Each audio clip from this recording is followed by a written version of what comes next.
Getting comfortable on camera is a process. And the good news is we all start nervous and afraid. And the better news is when you have more experience with it and you know what you're doing and you put a little bit of planning and a little bit of intention behind it, the process is shorter and easier. I'm going to give you those tools and intention and plans so that we can make this process easier for you. First thing is, don't try to take on this animal and be perfect and go big right out of the gate. You've got to start with little tiny baby steps. This could be you showing up in Instagram stories for 15 seconds. This could be you rolling the camera while you're talking to yourself just because, like I just did, because I'm trying out this new camera and we're not real good friends right now. Fancy that. I feel like when I'm right here, I look a lot better than when I'm sitting back here. I'm not sure I like you very much. I'm just gonna tell you that right now. So I just kind of rolled with it. I talked to the camera as if the camera was an actual person, and that loosened me up. That's what I did before I did this video. And that goes to my next point. My next tool for you is you need to think of the camera as a person, but you're thinking of a particular person. If you're in business, you're always wanting to talk to your ideal client, the person you want to work with. And when you do that, not only will it make you sound really personable, and that person on the other end will feel like you're talking right to them, it gets you in a mode of you're just talking to one person, not to thousands, not to millions. And the person on the other end wants you to talk to them as if they're the only one watching. It makes them feel valued. It makes them feel special. But most importantly, when you get nervous, before you get on camera, you think about who your ideal person is, why they need what you have to offer, how you want them to feel after that video. And it gets you not looking and focusing on you, but on the person you're helping. And that's gonna take a lot of the pressure off. So you want the camera to be a person, a specific person, and you wanna focus on how you're helping them with that video today. And that brings me to planning. You don't wanna just wing it and ding it if you're trying to use a video to help someone and attract your ideal client. You've gotta have a reason for doing this video. You've got to have some bullet points. I'll show you mine right here.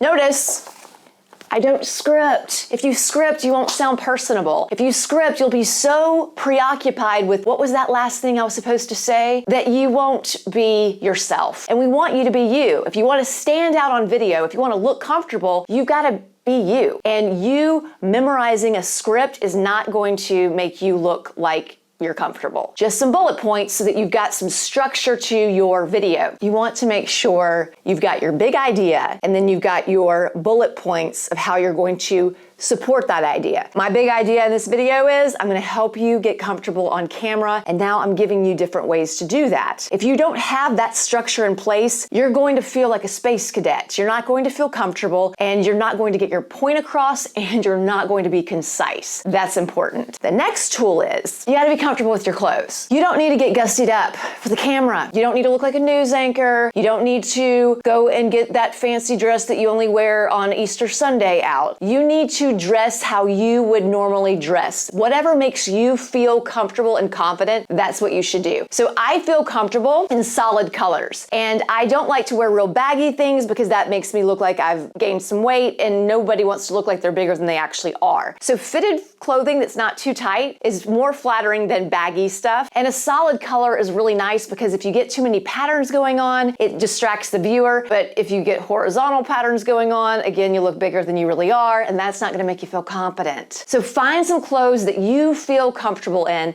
Nothing fancy, just something solid and a little bit fitted that will get the job done. I could be wearing a t-shirt right now and it would be fine. In fact, this is practically a t-shirt. It's just got some puffy sleeves going on right now. As far as hair and makeup, that again is up to you. I like to wear a little bit of makeup, and my hair, I like to just put a little bit of curl in it, but I don't need it to look perfect. Nobody needs perfect. We just need you to feel confident on camera. You gotta smile. If you're not smiling, you don't look inviting and you don't look welcoming. And a smile psychologically is going to help you relax and the person watching relax. And you've gotta bring some energy. You know how they say the camera adds 10 pounds? Well, it also sucks out about 25% of your personality. You need to have a little bit more energy. I'm not saying you should act like someone you're not, or act like a clown or get all goofy when you're not. If you are a little bit goofy, we want to see that weirdness in you. We want to see your personality. If you are a very serious person and you don't have that